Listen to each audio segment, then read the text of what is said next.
Good morning student, BSc third year. आज हम topic लेंगे मॉस्किटो, जिसमें हम पढ़ेंगे क्यूलेक्स और एनोफिलिस के बारे में। पहले हम क्यूलेक्स का देखेंगे। Phylum arthropoda, class insecta, order Diptera और जीनस क्यूलेक्स। सबसे पहले इसका हैबिट एंड हैबिटेट। ये कैसे होते हैं? ये रात्रिचर होते हैं, है ना, नेक्टर्नल होते हैं। यह नेक्टर्नल होते हैं, किंतु यह दलदल, नम स्थानों और रुके हुए पानी के निकट बहुतायत में पाए जाते हैं। कहाँ कहाँ पर ये मिलते हैं अधिकतर? क्यूलेक्स जो है वो दलदल, नम स्थान और रुके हुए पानी में अधिकतर ये पाए जाते हैं। मादा मच्छर मनुष्य के रक्त को चूसती है, ठीक है, और जो नर होते हैं वो पौधों का रस चूसते हैं। इसमें मादा मच्छर जो होते हैं वो मनुष्य का रक्त चूसती है और नर मच्छर जो होते हैं वो पौधों का रस चूसते हैं। नर एफेमेरल होते हैं, मतलब इनका जीवन चक्र जो है वो छोटा होता है और एक वर्ष में ये कई पीढ़ियाँ पूरी कर लेते हैं। इसके बाद इसके स्पेसिफिक कैरेक्टर। इसका शरीर जो होता है वो सुदृढ़, सीधा तथा सिर, वक्ष एवं उदर में विभक्त होता है। यहाँ आप डायग्राम में देख रहे हैं, इसका जो बॉडी है वो हेड, थोरैक्स और एब्डोमेन में डिवाइड है। हेड, थोरैक्स और एब्डोमेन, यहाँ आप स्ट्रक्चर में देख रहे हैं।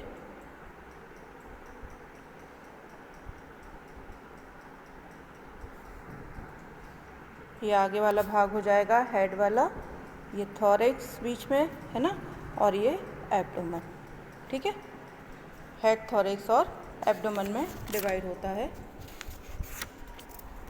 सिर गोलीय, जिस पर संयुक्त नेत्र, कंपाउंड आई। अब ये यहाँ पर देखिए, ये जो है कंपाउंड आई दिखाई दे रही हैं, मतलब पेयर में, ठीक है। संयुक्त नेत्र यानी कंपाउंड आई पाई जाती हैं। एक जोड़ा झाड़ी जैसा एंटीना तथा भेदने और चूसने वाले मुखांग होते हैं। यहाँ आप डायग्राम में देखेंगे, ये एंटीना दिख रहे हैं, है ना।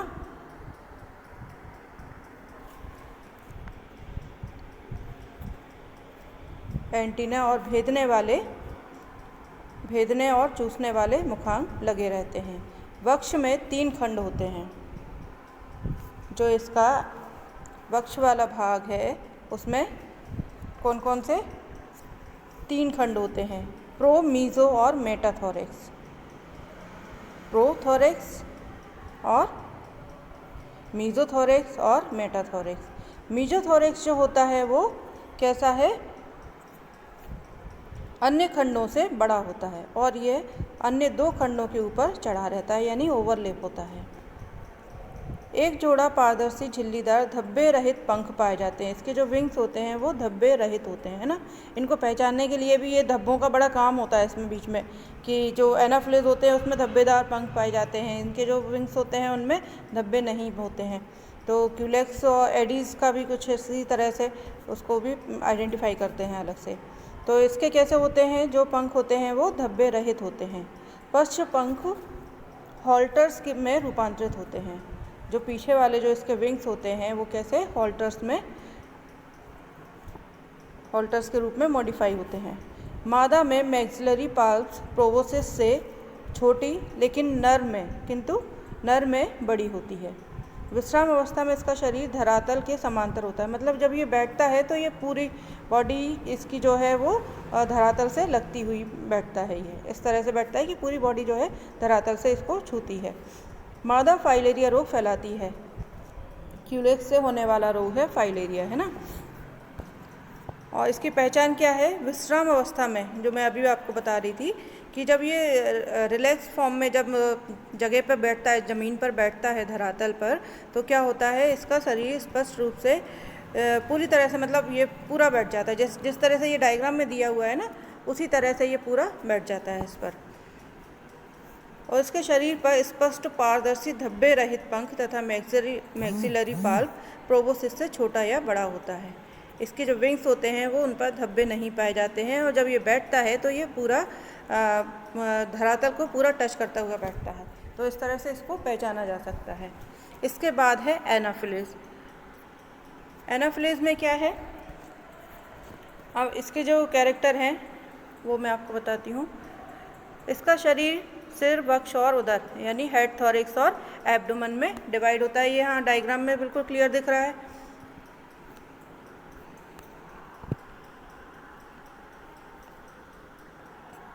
हेड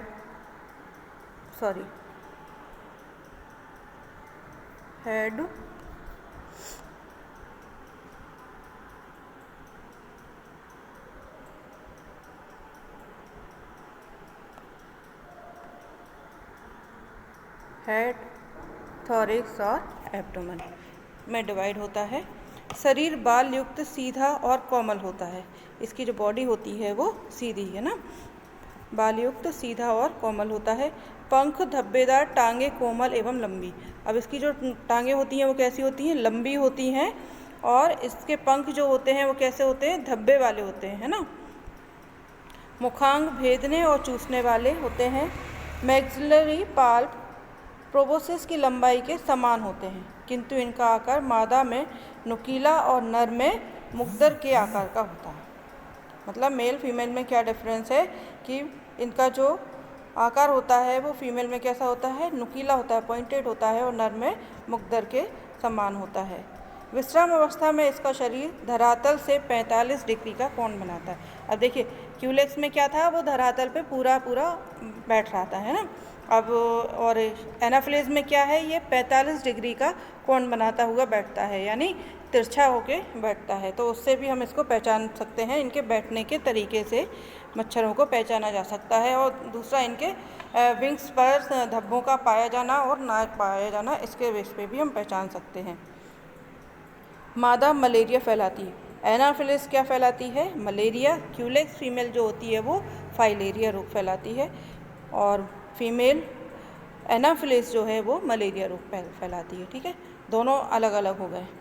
इसका आइडेंटिफिकेशन कैसे करेंगे, विश्राम अवस्था में ये धरातल से 45 डिग्री का कोण बनाने, धब्बेदार पंख, प्रोबोसिस की लंबाई मैक्सिलरी पाल्प के समान, इस तरह से इनको पहचाना जा सकता है। क्यूलेक्स और एनाफिलिस दोनों को हम पहचान सकते हैं अलग अलग इन 2-3 पॉइंट के द्वारा। ठीक है, इसके बाद है इनका जीवन चक्र।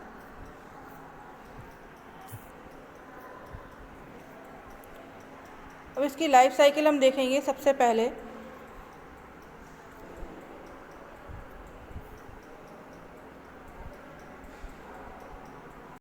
Life cycle of Anopheles mosquito.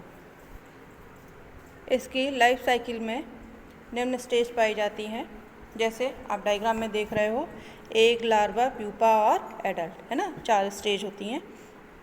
सबसे पहले एग के बारे में देखेंगे, इनका एग कैसा होता है। एग जो है, एनाफिलिस मच्छर एक बार में 40 से 100 अंडे देती हैं। एक बार में कितने अंडे देती हैं ये, 40 से 100, 40 to 100 अंडे देती हैं। ये इनके जो एग होते हैं, आप यहाँ पे एग का डायग्राम देखिए,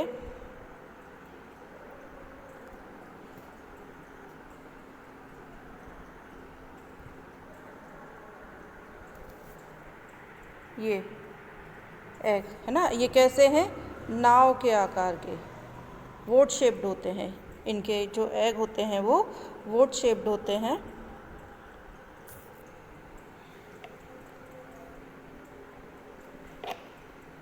इसके पार्श्व तल पर वायु कोश यानी एयर सेक तथा वायु प्लाव यानी एयर फ्लोइड होता है। बीच में देखो आप स्ट्रक्चर में इसके एयर फ्लोइड दिख रहा है ना, एयर फ्लोइड, ये बीच में जो है ये एयर फ्लोइड नज़र आ रहा है ना। तो ये बीच में क्या होता है, इसमें एग में एयर सेक और एयर फ्लोइड पाए जाते हैं, जिसकी सहायता से ये क्या करते हैं, पानी की सतह पर तैरते रहते हैं, जिसकी मदद से यह पानी की सतह पर तैरते रहते हैं। इस अंडे से 24 से 48 घंटे में लार्वा निकलता है। जो एग है इससे लार्वा निकलने का टाइम लगभग कितना 24 से 48 घंटे में, यानी 1 से 2 दिन के अंदर एग से लार्वा निकलता है।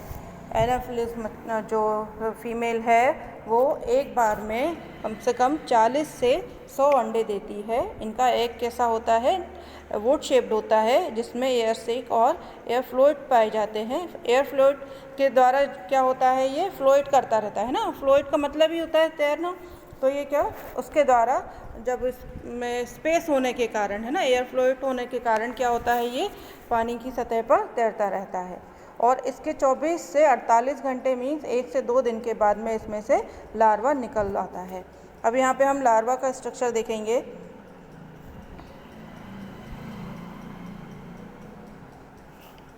तो लार्वा जो है ये कैसा होता है, हेड, थोरैक्स और एब्डोमेन में डिवाइड होता है। ठीक है, ये आगे वाला पोर्शन हो गया इसका हेड, ये हो गया इसका थोरैक्स और ये हो गया पूरा एब्डोमेन। ठीक है, हेड, थोरैक्स और एब्डोमेन में ये डिवाइड होता है। सिर के अगले भाग में 2 एंटीना, 2 संयुक्त आँख तथा एक साधारण आँख होती है। ठीक है, इसमें आगे वाले भाग में क्या है, 2 एंटीना और 2 संयुक्त आँखें तथा एक साधारण आँख होती है। मुख सिर के प्रति पृष्ठतल पर होता है। जो माउथ होता है वो इसके पृष्ठतल पर होता है, जो चारों ओर से मुखांगों से घिरा रहता है। जो माउथ ऑर्गन्स होते हैं उनके द्वारा ये पूरा घिरा होता है इसका माउथ। मुखांगों पर फीडिंग ब्रसल्स लगे होते हैं, जो क्या कहलाते हैं, फीडिंग ब्रश कहलाते हैं। अब देखिए यहाँ पे आगे डायग्राम में ये दिख रहे हैं फीडिंग ब्रसल्स, है ना, ये दिख रहे हैं दोनों साइड। तो ये क्या है, इसके द्वारा क्या करते हैं, ये फीडिंग करने का काम करते हैं। फीडिंग ब्रश कहते हैं इन ब्रसल्स को, और ये फीडिंग करने का काम करते हैं। इनका जो वक्ष होता है, वक्ष मीन्स क्या हो गया, थोरैक्स वाला भाग है ना, ये कैसा होता है, अखंडीय, यानी इसमें कोई सेगमेंट नहीं है। देखिए यहाँ पे थोरैक्स जो है वो बिल्कुल इस तरह से बना हुआ है जिसमें कोई सेगमेंट नहीं है, अनसेगमेंटेड है थोरैक्स। और जो इसका एब्डोमेन वाला भाग है, ये जो हम यहाँ पर देख रहे हैं, ये 9 सेगमेंट्स में डिवाइड होता है। जो इसका एब्डोमेन वाला भाग है वो 9 सेगमेंट में डिवाइड होता है। थोरैक्स जो है डिवाइड नहीं होता है। हेड वाला जो रीजन होता है वो कैसा होता है, पूरा जो मुखांग होते हैं ना, माउथ ऑर्गन्स होते हैं, उनसे कवर्ड होता है। ठीक है, इसके बाद उदर के 8वें खंड में काइटिन की चौकोर प्लेट होती है। इसका जो एब्डोमेन होता है वो 9 सेगमेंट से मिलकर बना होता है। यदि हम इसको काउंट भी करेंगे तो ये सामने हमको क्लियर समझ में आ जाएगा, 9 सेगमेंट्स। उसके बाद ये खंड काइटिन के चौकोर प्लेट होती है, जिस पर 2 श्वास रंध्र होते हैं। लार्वा पानी की सतह के समांतर लटका रहता है। यह अवस्था लगभग 14 से 28 दिन तक रहती है। जो लार्वा होता है, अब यहाँ पर यदि हम इसका डायग्राम देखें तो ये कहाँ पर है, पानी की सतह पर, यानी सरफेस पर ये बना रहता है। कितने टाइम तक, 14 से 28 दिन तक ये जो है इसी स्टेज में रहता है। इसके पश्चात, इसके बाद में ये प्यूपा में चेंज होता है, यानी 14 से 28 दिन तक ये लार्वल स्टेज में ही बना रहता है और पानी की सरफेस पर तैरता रहता है। उसके बाद इसमें ये प्यूपा में चेंज होता है। अब प्यूपा स्टेज ये रही, यहाँ पर इसके डायग्राम में हम देखते हैं।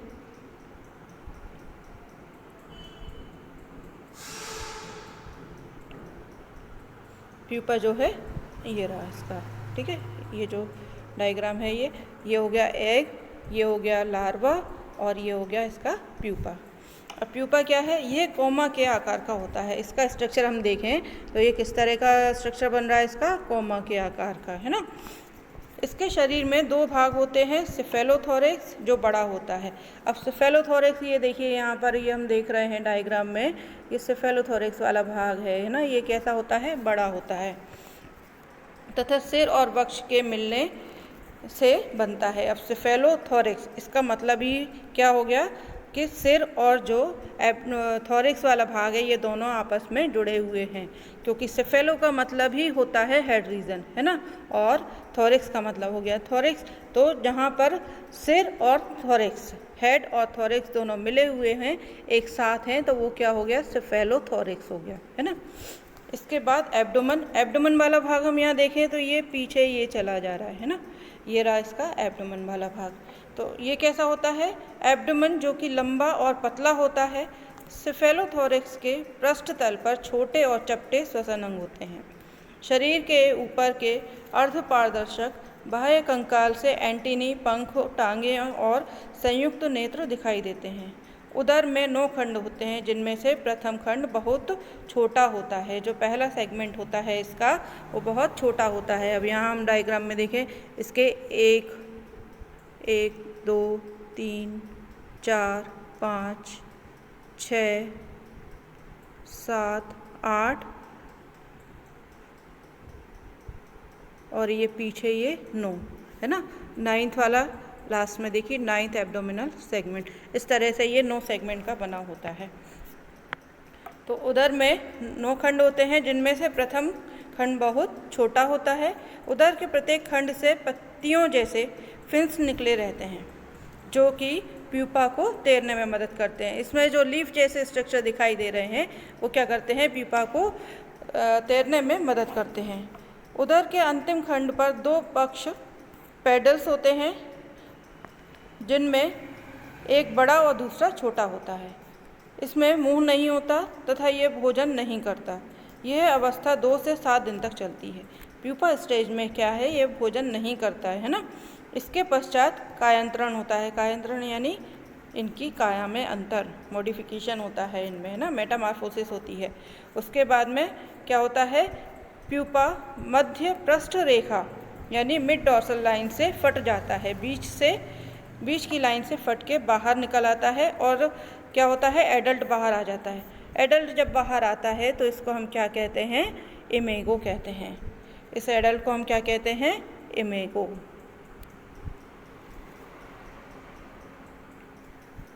इमेगो कहते हैं। और यह बाहर निकलकर क्या करता है, पानी की सतह पर आ जाता है और फिर एग लेइंग होती है। फिर वही ये इस तरह से पूरा ये साइकिल चलता रहता है। एडल्ट क्या है, ये ज़मीन से कोण बनाता हुआ बैठता है। हमने पहले भी देखा था कि ये जो एनाफिलीज है, ये किस तरह से इसके बैठने के उस पर हम इसको पहचान सकते हैं ना। तो ये कैसे बैठता है, कोण बनाते हुए बैठता है। मैक्सिलरी पल्प प्रोबोसिस के बराबर होती है। स्कूटेलम में 3 पिंड नहीं होते। पंखों पर धब्बे पाए जाते हैं। रंग हल्का बादामी होता है और उदर पर शल्कें नहीं होती। इस तरह से इसको हम पहचान सकते हैं। तो ये हुआ लाइफ साइकिल एनाफिलिस की और इंट्रोडक्शन हुआ क्यूलेक्स का, ठीक है। इसके बाद नेक्स्ट टॉपिक है इसका, इनसे होने वाले रोग और उसके बारे में थोड़ी सी जानकारी। तो मच्छरों में मेनली क्या है, 3 इनकी जो जीनस हैं वो 3 हैं। कौन कौन से हैं, क्यूलेक्स, एनाफिलिस और एडिस। एडिस मच्छर भी हमने पढ़ा हुआ है। इसके द्वारा होने वाला रोग सबसे ज़्यादा खतरनाक है ना, डेंगू। तो इसके बारे में हम देखते हैं। मच्छरों के 3 वंश क्यूलेक्स, एनाफिलिस तथा एडिस प्रमुख हैं, जो विभिन्न रोगों का प्रेषण करते हैं। मच्छरों द्वारा प्रेषित मुख्य रोग निम्न हैं। कौन कौन से, पीला बुखार, yellow fever, dengue, malaria, filariasis, encephalitis. ये सारे रोग जो हैं ये मच्छरों से होने वाले काफ़ी सीरियस रोग हैं, है ना, जिनमें कुछ रोगों से मनुष्य की मृत्यु भी हो जाती है। यदि समय पर इलाज ना मिल पाए तो जो रोगी मनुष्य है उसकी मृत्यु हो जाती है। पीला बुखार, इसके क्या है लक्षण है ये देखते हैं। इस रोग का रोगाणु एक वायरस है जिसे दक्षिणी अमेरिका तथा अफ्रीका में एडिस इजिप्टियाई तथा एडिस ल्यूकोसेलिनस नामक मच्छरों द्वारा प्रेषित किया जाता है। इस रोग के दौरान बहुत तेज बुखार आता है। सिर व जोड़ों में अत्यधिक दर्द होता है। त्वचा शुष्क हो जाती है और चेहरा सूजकर लाल हो जाता है। किसमें, पीले बुखार में, है ना, येलो फीवर जो होता है। कुछ दिनों बाद रोगी को पीलिया हो जाता है, खून की उल्टियाँ होने लगती हैं और मरीज जो है वो मर जाता है। इसके बाद है डेंगू। इस बुखार का रोगाणु एक वायरस है जो एडिस इजिप्टियाई नामक मच्छर के द्वारा होता है। नेक्स्ट है मलेरिया। इस रोग का रोगाणु प्लाज्मोडियम नामक प्रोटोजोन है जिसका प्रेषण मादा एनाफिलिस के द्वारा किया जाता है। प्लाज्मोडियम हमने स्टार्टिंग में पढ़ा है, ठीक है। इस रोग में रोगी को बहुत अधिक ठंड देकर कपकपी देता हुआ बुखार आता है, जी मिचलाता है, सिर व शरीर में बहुत तेज दर्द होता है। उपचार न मिलने की दशा में उसकी मृत्यु हो जाती है। इसके उपचार हेतु क्लोरोक्विन का प्रयोग किया जाता है। नेक्स्ट है फाइलेरियासिस। इस रोग का रोगाणु वाउचेरिया ब्रैंकोफ्टाई तथा वाउचेरिया मलाय नामक नेमेटोड्स हैं। ये भी हम पढ़ चुके हैं वाउचेरिया। इस रोग का प्रेषण एनाफिलिस, क्यूलेक्स तथा एडीज नामक मच्छरों के काटने से होता है। मच्छर के काटने पर इन जंतुओं के लार्वी भुजाओं, टांगों, लिम्फ ग्लैंड्स यानी लसिका ग्रंथियों, वृषण कोशों यानी टेस्टिकल्स में पहुंचकर उनमें सूजन उत्पन्न करते हैं। इसके बाद है एन्सेफेलाइटिस। इस रोग का रोगाणु एक वायरस है जो क्यूलेक्स व एडिस टेन्योराइंकस नामक मच्छरों द्वारा प्रेषित किया जाता है। इस रोग में बहुत तेज बुखार आता है, सिर में पीड़ा होती है तथा रोगी को मूर्छा आने लगती है तथा मस्तिष्क में सूजन आने लगती है। ये जो रोग है एन्सेफेलाइटिस, ये अधिकतर पूर्वांचल में पाया जाता है। ये जो बनारस, बिहार, गोरखपुर साइड जो हैं उस तरफ ये बीमारी बहुत ज़्यादा होती है और उसमें वहाँ पर ये जो सीज़न आता है मच्छरों वाला, इस समय जो जून जुलाई के आसपास, इस समय वहाँ पे बच्चों को घर घर जाके वैक्सीन लगाई जाती है इस रोग से बचाने के लिए, क्योंकि ये उस तरफ बहुत ज़्यादा चलता है। वहाँ पर मच्छर बहुत ज़्यादा हैं और ये रोग सबसे ज़्यादा उस तरफ फैलता है। तो वहाँ पर ये इसकी वैक्सीन पहले से ही, जैसे हमारे यहाँ पोलियो पिलाते हैं, इस तरह से वहाँ पर इसकी भी वैक्सीन घर घर जाके बच्चों को दी जाती है ताकि उनको इस रोग से बचाया जा सके। तो ये हुआ हमारा मॉस्किटो कंप्लीट। बाकी इसके और भी क्वेश्चन होंगे वो आप अपनी बुक से कंप्लीट कर लेना, जो थ्योरी होगी। बाकी समझाने वाली चीज़ मैंने आपको बता दी है, जैसे इसके कंट्रोल वगैरह हैं, तो ये आप अपनी बुक से रीडिंग लगा लेना। बाकी जो भी यदि अलग से कुछ पूछना हो तो आप मुझसे पूछ सकते हैं। Okay, take care, thank you.